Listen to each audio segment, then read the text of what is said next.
Hi, it's Nick from the Run Testers, and this is our review of the Skechers GORun MaxRoad 5.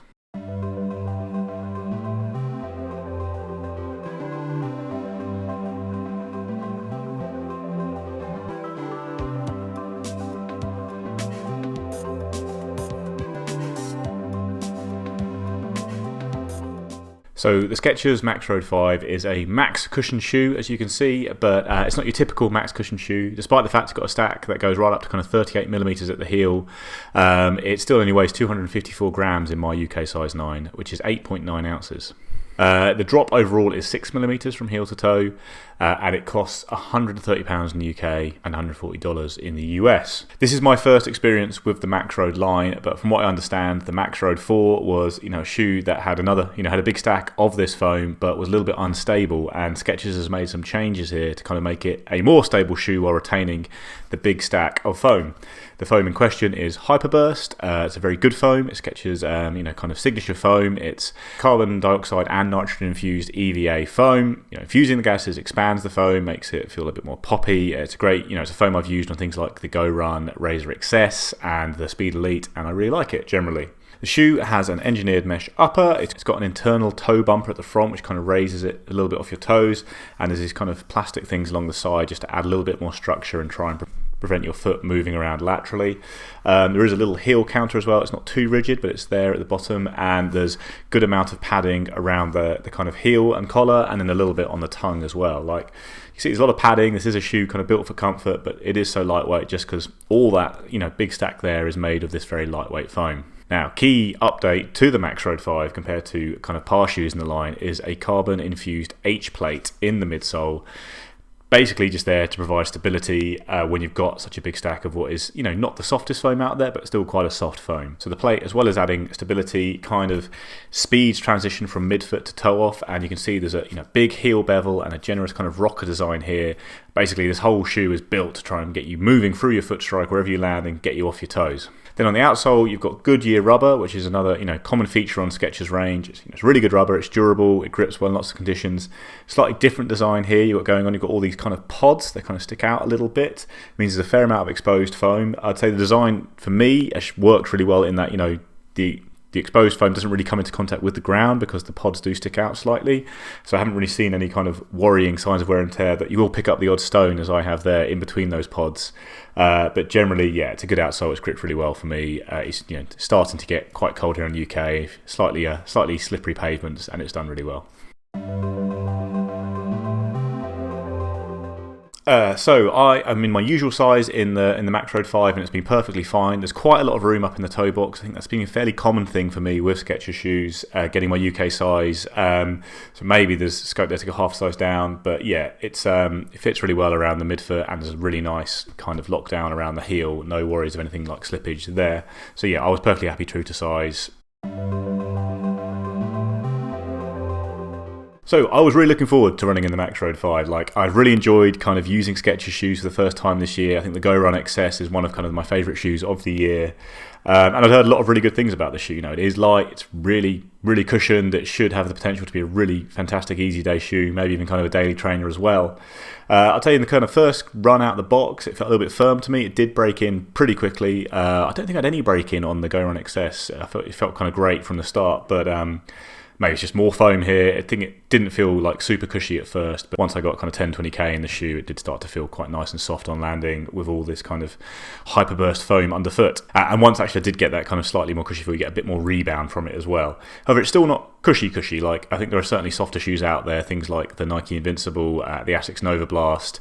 If you're looking for an easy day shoe purely, based on how soft you can go, then there are, other things out there. Obviously, the fact this is a bit firmer and a bit poppier does make it a little bit more versatile, and this Hyperburst foam certainly has a lot of kind of pop in it, I found, with other shoes, and that's still kind of the case here. You don't lose that good responsiveness despite the fact there's a huge stack of foam here. I think overall I haven't really clicked with the shoe, and it has surprised me a bit. Like, I've done quite a lot of runs in it now. I've done a 15 miler, I've done lots of easy runs, lots of recovery runs, and I've just felt like I've often not been in sync with the shoe in a way. I think there's so much going on in the midsole, and that really exaggerated kind of bevel and rocker and the plate in there. I think sometimes it's a bit intrusive on the run, actually, is how I describe it. Like, I'm always really aware of it. Like, it's not making me run in an uncomfortable way or feel bad, but it's just, it doesn't disappear on the foot. And actually the GORun Razor XS did for me with the, the lesser amount of foam. It just feels like I'm always aware of the shoe rocking me or, pushing me forward or doing something like that. And, a lot of time when I'm out plodding on recovery runs, that didn't feel that nice. Like, it wasn't something I really wanted. I actually found that I enjoyed the shoe more as a kind of daily trainer, kind of doing kind of easy, steady runs, not like all out kind of easy plods, which is obviously surprising for me because it is a max cushion shoe, but I actually think it probably works better when considered as a daily trainer that you can kind of use for all your running, because there is speed in there. It's not the fastest shoe in the world, but it will handle tempo runs quite nicely, I found.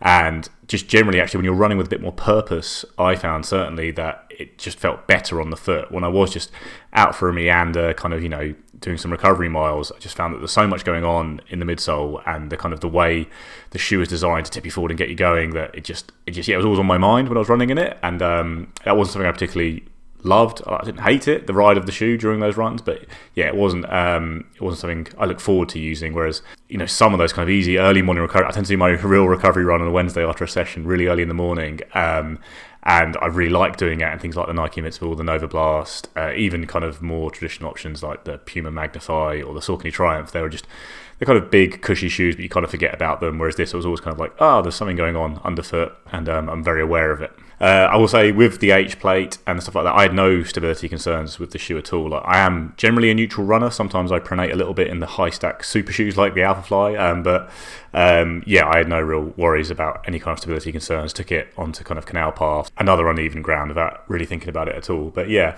overall, generally, the shoe, probably I had to think about it in a different way to when I first started. I thought this, because I like the GORun XS as a kind of daily trainer. I think it's nice. I like that kind of stripped back, lightweight feel.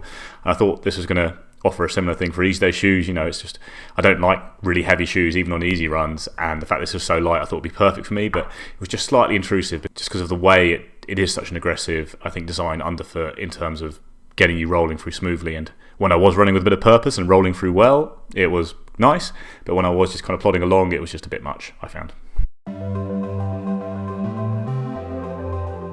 So yeah, I think the Skechers MaxRoad 5 is a good shoe. It's just not one that's really clicked for me, and although I do like lightweight shoes, even on easy runs, it probably wouldn't be one that would go into my rotation, even though I know a lot of runners do love it, and I probably wouldn't hesitate to recommend it for people to go and try it out. If you are looking for kind of, an easy day or kind of daily trainer with a big old stack of foam that is still lightweight and capable of doing kind of faster stuff, it's a good option, but it just didn't really work for me that well. I think some of the other easy day options I like. Right now I happen to be using the Nike Invincible a lot, just a shoe I've just brought back into my rotation for a bit while I'm not testing so much other stuff, and I'm absolutely loving it. I think I really probably underrated that shoe when I was first testing it out, like how good it feels compared to most other kind of big cushion shoes.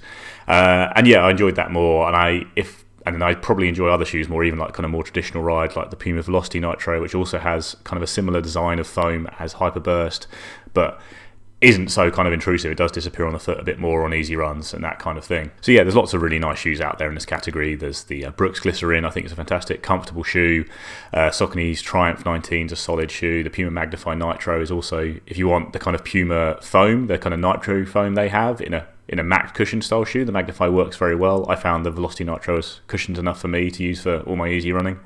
And this is another good option in that category. It's a different one. Like I say, it's lightweight, it's a big old rocker, there's a plate, the kind of stabilizing plate in there and stuff like that. It's a lot going on. So yeah, the MaxRoad 5 is not a shoe that I personally adored using, but I do think it's a pretty solid shoe, and it's one that I think a lot of people would enjoy running in more than me, I suspect.